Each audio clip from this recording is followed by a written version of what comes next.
So you've got orders to sunny San Diego. Not a bad duty station if you can get it. Beautiful beaches, parks, lots of fun things to do. Then comes the reality of what it costs to live here. It just blows my mind. The prices are just so sky high. Lance Corporal Al Schenk and his wife Sherry moved here in February from El Toro. Like many military families, they're struggling to make it. Get by is about pretty much all you can do. I didn't realize that it'd be so money-wise, so hard. It's no secret that San Diego is expensive. Everything costs more. But when you're in the military, being sent to San Diego can amount to a financial death sentence. Military pay is about 14% less than in the civilian world. When you're a lower pay grade like myself, you know, you're pretty much stuck. There's nothing you can do about it. It's hard. Really hard. They send you where it's really expensive, away from everybody. And there is a serious shortage of what's needed most, military housing. It's the most affordable option, but the waiting list is almost 3 years long, depending on the needs of the family. We got on the list for San Diego as soon as we moved down here in February, and we started off at 33. So in 8 months now, we've moved 23 spots. We check every day, hoping. So the Shanks and most military families end up in the middle of San Diego's housing crisis, armed with general rental information and a housing allowance. Finding a place to live can be an overwhelming challenge. A quick look in the classified shows there are places for rent, but prices are high and competition is fierce.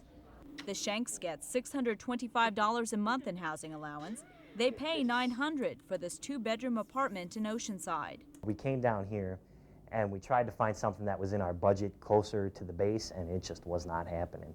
The cheap stuff's in bad neighborhoods. It's just unbelievable out here. Even military families in base housing aren't having an easy time. Becky Smith and her family live paycheck to paycheck. On several occasions, she's had to turn to the food locker to feed her family.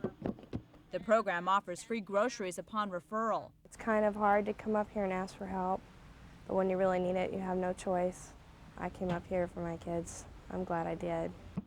So how many military families are in serious financial trouble? I don't know what percentage. I just know that we're very busy. So far this year in San Diego alone, the Navy Marine Corps Relief Society has loaned about $7 million to service members and their families in need. Low pay and San Diego's high cost of living are major factors. When you have to use half of your disposable income on rent, that's too much. It doesn't leave enough for other things like the car payment or the maintenance on a car. That was the biggest thing. My car did break down, and right after the baby was born, and all the savings went into stuff for the baby, and I had nothing. So that's why I'm very thankful for the Navy Marine Corps Relief Society. To ease their financial burden, Sherry has gone back to work. Lance Corporal Schenk now works nights to avoid child care costs. It is terrible and it's hard. You get that sleep loss and it becomes very difficult, especially when you need to go to work and be 100%. We see that all the time. The finances are impacting the quality of family life and the health of family life. And it gets into a cycle of dysfunction that really is hard for our military families. There is some financial relief in sight. Last month, federal lawmakers passed the largest pay increase in almost 2 decades. As good as it sounds, Lance Corporal Schenk says it won't drastically change his situation or his mind about staying in the military. I just firmly believe that I can do better in the civilian world as far as wage goes. I will always be proud of the years that I spent serving my country, but you put stress on your family, and I don't see myself being able to live like that for 20, 30 years. Julie Iriondo, Channel 4 San Diego.